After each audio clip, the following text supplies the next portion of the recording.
கர்த்தராகிய இயேசு கிறிஸ்துவின் நாமத்திற்கு மகிமை உண்டாவதாக. கர்த்தருக்குள் பிரியமானவர்களே, நம்ம எல்லாரும் இந்த உலகத்தில் குடும்பம், நண்பர்கள், உறவினர்கள், சமுதாயம்னு ஒரு மக்கள் கூட்டத்தின் மத்தியில் வாழ்கிறோம். இது எல்லாம் வேண்டான்னு ஒரு சிலர் சந்நியாச வாழ்க்கை வாழ்கிறவங்களும் இருக்கிறாங்க. குடும்பத்தோட வாழ்கிறவனுக்கு சம்சாரின்னும், குடும்பத்தை திறந்தவனுக்கு சந்நியாசின்னும் பேர். எல்லாத்தையும் வெறுத்தா மட்டுமே தேவனுக்கு பிரியமாக வாழ முடியும்னு பொதுவாக ஒரு எண்ணம் இருக்குது உலகத்தில். அதுவும் என் குடும்பத்தில் இருந்துக்கிட்டு தேவனோட நடக்கிறது சாத்தியம் இல்லைன்னு அநேகர் நினைக்கிறது போல, இந்த வாழ்க்கையில் இந்த பொல்லாத உலகத்தில் தேவனோட சஞ்சரிக்கிறது சாத்தியமா? சாத்தியம்னு தான் ஏனோக்குனுடைய சரித்திரம் சொல்லுது. அவனுக்கும் குடும்பம் பிள்ளைங்கன்னு இருந்து அவனும் பொல்லாத ஜனத்தின் மத்தியில் தான் வசிச்சான்னு நாம் வாசிக்கிறோம். எல்லா மனுஷனை போல அவனும் பாடுள்ள மனுஷன்தான். ஆனால் அவன் மற்றவங்கள போல வாழலை. இன்னைக்கு இதை குறித்து இன்னும் ஆழமாக நாம் நேரம் எடுத்து சிந்திக்கலாம். ஆதியாகமம் 5:21-24. ஏனோக்கு 65 வயதான போது மெத்துசலாவை பெற்றான். ஏனோக்கு மெத்துசலாவை பெற்ற பின் 300 வருஷம் தேவனோடே சஞ்சரித்து கொண்டிருந்து குமாரரையும் குமாரத்திகளையும் பெற்றான். ஏனோக்குனுடைய நாளெல்லாம் 365 வருஷம். ஏனோக்கு தேவனோடே சஞ்சரித்து கொண்டிருக்கையில் காணாமற்பட போனான். தேவன் அவனை எடுத்துக்கொண்டார். ஆதாமினுடைய வம்ச வரலாறு சொல்லப்படக்கூடிய இடத்துல யார் யாரை பெற்றாங்க, எவ்வளவு நாட்கள் வாழ்ந்தாங்கன்ற விவரம் கொடுக்கப்படுது. அவன் மரிச்சான்ற சொற்றொடரை இங்கே 8 முறை நம்ம வாசிக்கிறோம். ஆனால் மரிச்சே போகாத ஒரு மனுஷனாகிய ஏனோக்கு குறித்தும் நம்ம வாசிக்கிறோம். ஆதாம் 622 வயதாக இருந்தபோது ஏனோக்கு பிறந்தான். ஆதாம் 930 வயதில் மரித்தான்னு ஆதியாகமம் 5:5-23 நம்ம வாசிக்கிறோம். ஆக ஏனோக்கு ஆதாமை 308 ஆண்டுகளாக அறிஞ்சிருக்கணும். ஆதாம் தேவனோட ஏதேனில் சஞ்சரித்து கொண்டு இருந்த நாட்களில் காரியங்கள் எப்படியா இருந்துச்சுன்றதை குறித்து ஏனோக்கு அடிக்கடி ஆதாம் கிட்ட கேட்டிருக்கக்கூடும்னு என்னால் கற்பனை செய்ய முடியுது. தானும் தேவனோட சஞ்சரித்து கொண்டிருக்க வேண்டுன்ற பெரியதொரு ஏக்கம் ஏனோக்குக்கு இருந்திருக்கணும். வெளியேயும் கூட தேவனோட சஞ்சரித்து கொண்டு இருக்க முடியுன்றதை நிரூபித்த முதல் மனுஷனாக ஏனோக்கு இருந்தார்.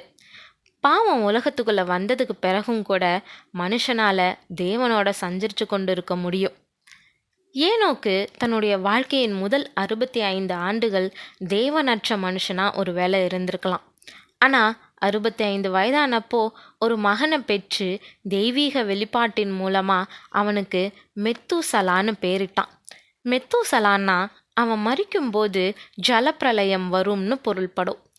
ஏனோக்கு தன்னுடைய மகனை பெற்றப்போ தேவன் ஒரு வெளிப்பாட்டை அவனுக்கு கொடுத்தாருன்றதை குறிக்கிறது போல இருக்குது. அந்த மகன் மரிக்கும்போது ஜலப்பிரளயத்தால் உலகம் நியாயம் தீர்க்கப்படும்னு தேவன் ஏனோக்கு கிட்ட சொல்லியிருப்பார். நியாயம் தீர்ப்பின் வெளிப்பாடு முதல்ல நோவாவுக்கு வராமல் ஏனோக்குக்கு வந்தபடியால் தன்னுடைய மகனுக்கு அவன் மெத்துசலான்னு பேரிட்டான். கர்த்தருக்கு பயந்து நடக்கிறது ஏனோக்குனுடைய காலத்தில் இல்லாமல் போயிருந்துச்சு.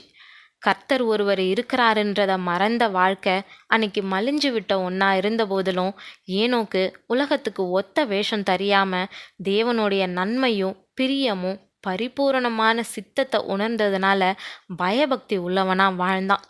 அவனுடைய வாழ்க்கை வித்தியாசமானதாக இருந்துச்சு. அவன் மற்ற யாரையும் போல வாழலை.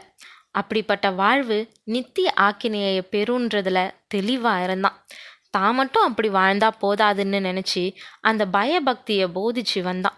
அவபக்தியாக நடந்தவங்களோட எந்த ஒரு ஐக்கியத்தையும் அவன் வச்சுக்கல. தேவனோடு அவர் விரும்பக்கூடிய விதமாக வாழ்கிறதையே தன்னுடைய விருப்பமாக கொண்டிருந்தான். ஏனோக்கு தன்னுடைய காலத்தில் இருந்த அவபக்தி உள்ளவங்க எல்லாருக்கும் விரோதமாக நியாயம் தீர்ப்பை முன்னறிவிச்சான்னு யூதா சொல்கிறாரு. ஏனோக்கு தேவனோட சஞ்சரித்து கொண்டிருந்த ஒரு தீர்க்கதரிசி. அவபக்தியாக நடப்பவங்களுக்கு நியாய தீர்ப்பை கொடுக்க வரக்கூடிய கிறிஸ்துவின் 2ஆம் வருகையை முன்னறிவிச்சான். அதனால் வந்த வசை சொற்களையும் பாடுகளையும் சகிச்சான். 1 வருடம் இல்லை, 2 வருடம் இல்லை, 300 வருடம் இப்படி வாழ்ந்த ஏனோக்குனால தேவன் மகிமை அடைஞ்சாரு. தேவன் விரும்பக்கூடிய ஒரு நபராக வாழ்கிறது இந்த உலகத்தில் சவால் தான். ஆனால் முடியாத ஒன்றும் இல்லை. நாம் நம்மளை ஜீவ வழியாக ஒப்பு கொடுத்தா நிச்சயம் தேவனுக்கு பிரியமாக வாழ முடியும்.